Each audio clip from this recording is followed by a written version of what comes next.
Quando o pessoal do Plenai me convidou para gravar esse podcast, achei interessante a provocação para que eu falasse sobre a minha relação com o meu corpo, com a minha saúde, com o meu movimento. Especialmente para alguém que, aos 18 anos, sentiu na pele o que parecia ser uma eterna perda da mobilidade.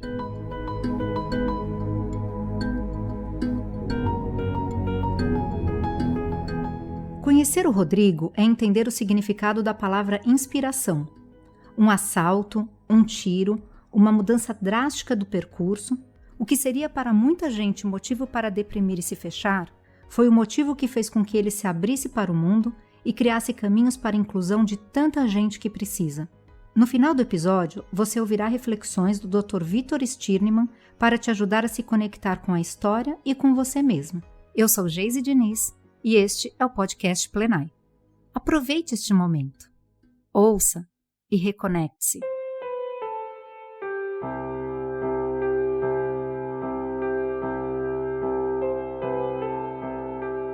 Durante toda a minha infância, fui apaixonado por futebol. Comecei jogando bola no quintal de casa e, conforme fui ganhando confiança, pedi para meu pai me inscrever no campeonato do Clube Pinheiros. Tive a sorte de me destacar logo no primeiro ano, fui convocado para a seleção do clube, que era o máximo para um garoto naquela idade. Já com 13 anos, levei uma pancada no joelho, o que me afastou completamente do esporte por bastante tempo. Acabei precisando passar por uma cirurgia para a retirada do menisco, que resolveu totalmente o meu problema. Voltei a jogar bola sem nenhuma dor e, ao mesmo tempo, defini qual seria meu plano de vida. Fiquei tão fascinado com o poder do médico de devolver bem-estar para as pessoas que decidi que eu seria cirurgião de joelhos de atletas.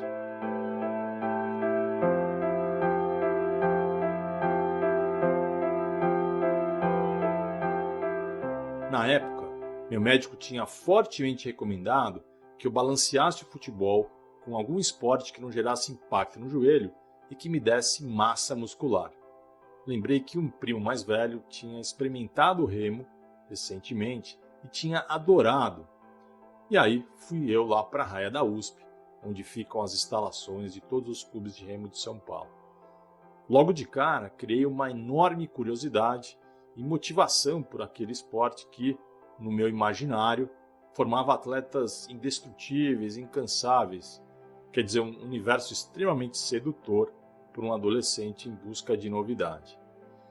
Comecei remando no Paulistano, que é um clube de elite, tinha a melhor infraestrutura na época.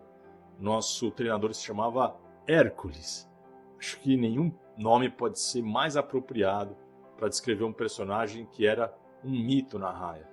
O cara era um armário alto, muito forte, barba preta, falava pouco, nunca sorria e fuzilava com os olhos quando alguém se atrevia a fazer um comentário mais descontraído durante o treinamento.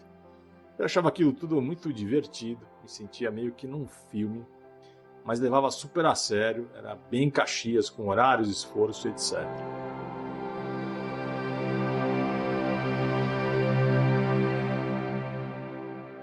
Saltando no tempo, na época em que eu estava no cursinho pré-vestibular, eu passei por um assalto onde eu levei um tiro. E isso gerou a imobilidade abaixo dos ombros, chamada de tetraplegia.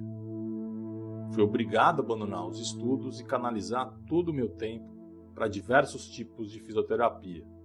Tive acesso aos melhores médicos e apoio incondicional da minha família e dos meus amigos.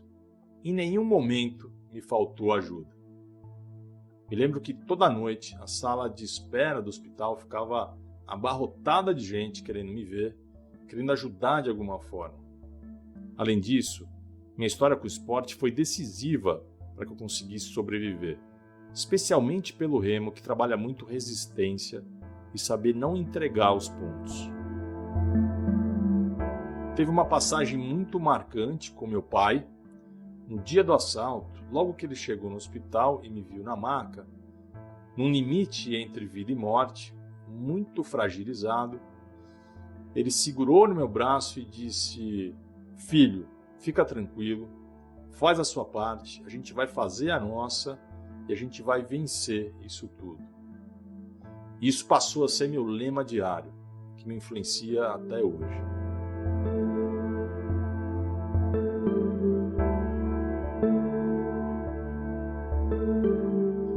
Quando eu comecei a frequentar clínicas de reabilitação, percebi que eu era uma exceção. A maioria das pessoas que passam por acidentes ou nascem com alguma deficiência enfrentam também pobreza, miséria. Interessante que outro dia eu estava lendo um livro sobre o navegador Ernest Shackleton. Ele era um aventureiro que, em 1914, organizou uma expedição com o objetivo de realizar a primeira travessia do continente antártico com um trenós. E aí o negócio deu errado.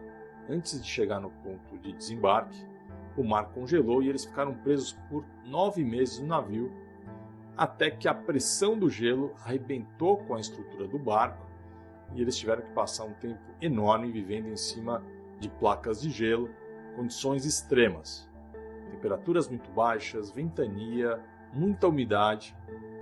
Em várias passagens desse livro, o Shackleton fala sobre a relatividade das adversidades. Dizia, por exemplo, que quando a temperatura subia de menos 25 para menos 5, comparativamente, eles se sentiam super confortáveis e felizes. Esse livro fez eu voltar no tempo, porque eu me identifiquei muito com essa sensação. Logo na primeira semana de hospital, eu tive esse insight de que estava na minha mão dimensionar qual seria o tamanho do meu problema.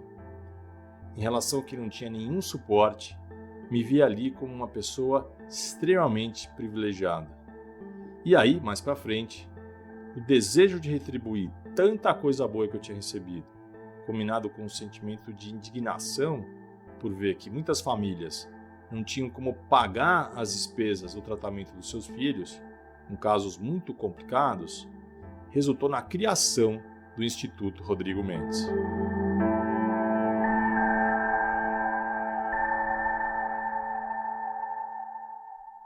E o que o Instituto faz?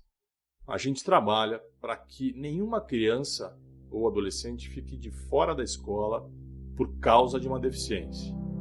Para isso, a gente vem investindo em 3 pilares: identificando o que existe de mais avançado no mundo, oferecendo referências práticas para o professor que está lá na ponta e se sente inseguro, e promovendo formação, cursos para professores em todo o Brasil. Nos últimos anos, a gente produziu documentários sobre casos de sucesso no Brasil, nos Estados Unidos, na França, na Dinamarca e na Argentina. E como resultado dessa nossa exposição internacional, a gente foi contratado pelo governo de Angola para um projeto de consultoria para a criação de uma política nacional de educação inclusiva lá. É a nossa primeira intervenção na África e vai beneficiar milhares de crianças e adolescentes. Olhando para o Brasil, a gente conseguiu impactar mais de 100 mil educadores nos 26 estados brasileiros. Essa é uma marca que a gente atingiu esse ano. Estamos super felizes ao nosso presente de 25 anos.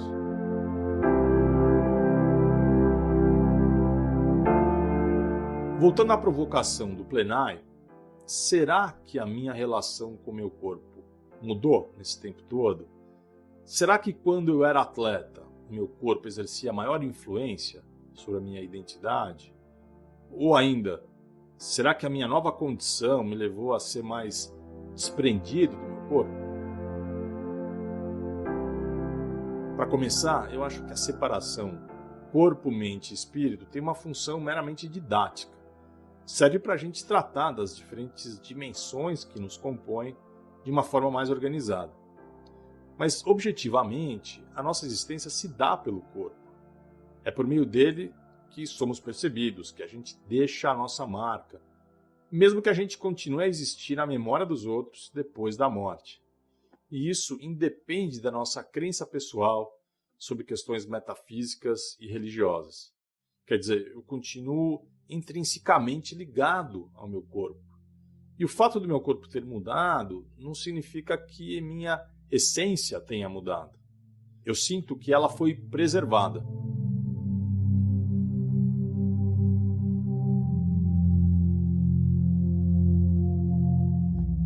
Há alguns anos, fui convidado para dar uma palestra em Davos. Me chamaram para falar sobre resiliência. Como muita gente sabe, resiliência é um conceito da física que diz que na natureza, alguns materiais têm a capacidade de retornar ao seu estado original após sofrerem uma deformação ou um impacto.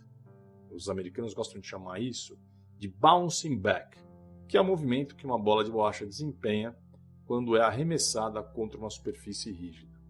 A bola se deforma e depois recupera a sua configuração. A plateia em Davos tinha príncipes, princesas e grandes autoridades. Quando subi no palco, o entrevistador me perguntou: Rodrigo, sabendo que a história da humanidade é marcada por crises cíclicas, você acha que é possível aplicar o conceito de resiliência para a superação dessas crises? Eu, pessoalmente, acredito que, diante de uma mudança imposta, indesejada, a tendência humana é querer voltar à situação anterior. Senti isso na pele logo depois do meu acidente. Passei 3 anos fazendo 8 horas por dia de fisioterapia para voltar a ser quem eu era, ou seja, um jovem fisicamente independente. Hoje percebo que a resiliência é uma capacidade fundamental para a nossa essência. Seja qual for o impacto, a ruptura que surgir na nossa frente, a gente precisa ser capaz de preservar, de proteger o nosso objetivo maior. Agora, quando a gente pensa na nossa ação, na nossa vida prática, eu prefiro usar um conceito que é o oposto da resiliência, que é a plasticidade. Plasticidade é a capacidade de um material se moldar, se transformar e se desprender da forma anterior. Resumindo, eu propus que as lideranças lá presentes buscassem combinar resiliência do propósito com plasticidade da ação, que deixassem para trás o bouncing back e começassem a pensar em bouncing forward. E esse negócio pegou. A expressão bouncing forward saiu na frase final do relatório do Fórum Econômico Mundial.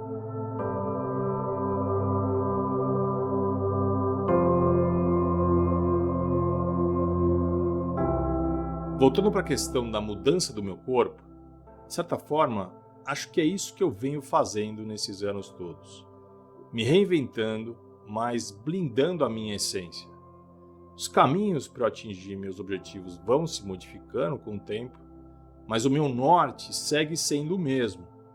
Eu gosto muito do poema vitoriano que diz que somos mestres dos nossos destinos, somos capitães das nossas almas.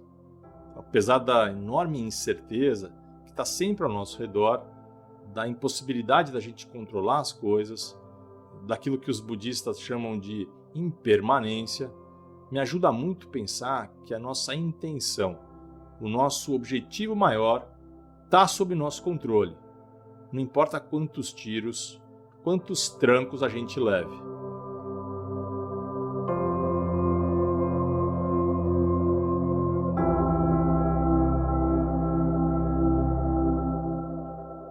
Os momentos mais difíceis da minha vida foram, de longe, os primeiros dias no hospital. Eu tinha muita dificuldade para respirar e precisava enfrentar uma maratona de procedimentos que eu nem sabia que existiam. E toda madrugada tinha a hora em que todo mundo fazia uma pausa para descansar e eu ficava ali, acordado, meio que numa sombra, como que na beira de um precipício, me segurando como eu podia para não despencar. Nessas horas, eu recorria aos melhores momentos do meu passado, que apareciam como um cinema projetado no céu.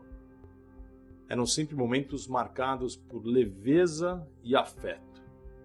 E aquilo me reanimava, eu me sentia com uma força sem fim para, no dia seguinte, encarar de novo aquele maremoto com o meu barquinho a remo.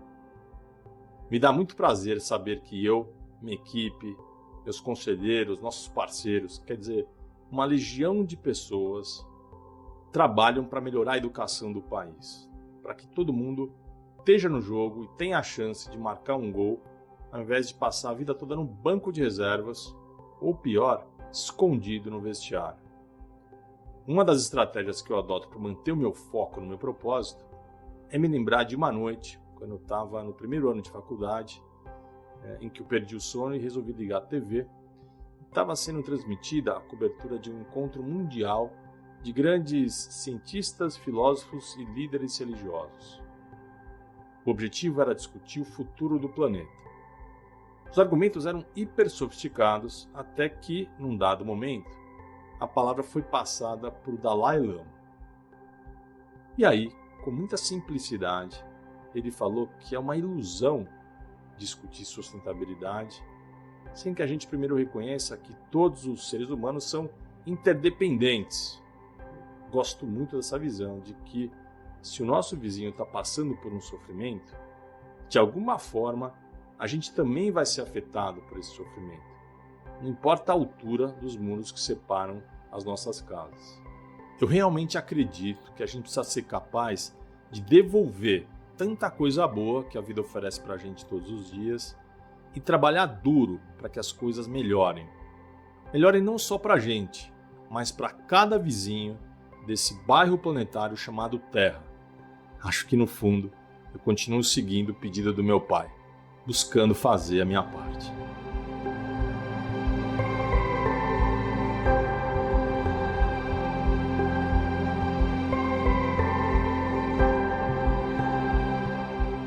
Escutar o Rodrigo, prestar atenção na forma como ele conta a sua trajetória neste mundo, já é uma experiência que muda a nossa energia e nos acende. A sua intensidade nos desperta para tudo que a vida pode ser, a nossa vida. Rodrigo é um daqueles mestres que desenvolveram a qualidade de presença. Presença é consciência de quem sabe e nunca esquece que estamos aqui por um tempo, por um tris. E que este milagre bem curto precisa ser aproveitado, saboreado, celebrado, como fogos de artifício em uma noite de verão. Naquela fala aparentemente simples do Pai, faça a sua parte e faremos a nossa, reside um dos segredos mais importantes para quem tem a profundidade de escutar. Cada um de nós, sem exceção, é um projeto especial do cosmos, da inteligência universal que se descobre diferente em cada olhar e cada destino. Fazer a nossa parte é entender que cada vida, sem exceção, encontra limites. Limites que estão nela e não em todas as outras. E que são estes limites que a fazem única, exclusiva, nunca repetida em todos os mundos e todos os tempos. Hoje em dia falamos tanto de transcender os limites. Quase esquecemos de que precisamos abraçá-los primeiro, para depois lembrar de nossa verdadeira raiz, que é o infinito. Na tradição budista, a escolha de Rodrigo representa o caminho do Bodhisattva, aquele que poderia se libertar primeiro, mas escolhe permanecer enquanto for possível, ajudando na libertação de todos os outros.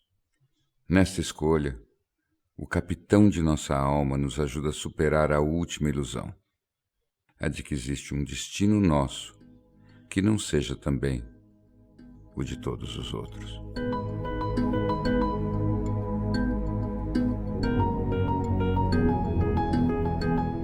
As nossas histórias não acabam por aqui. Acompanhe semanalmente nossos episódios e confira nossos conteúdos em plenai.com e no perfil @plenai no Instagram.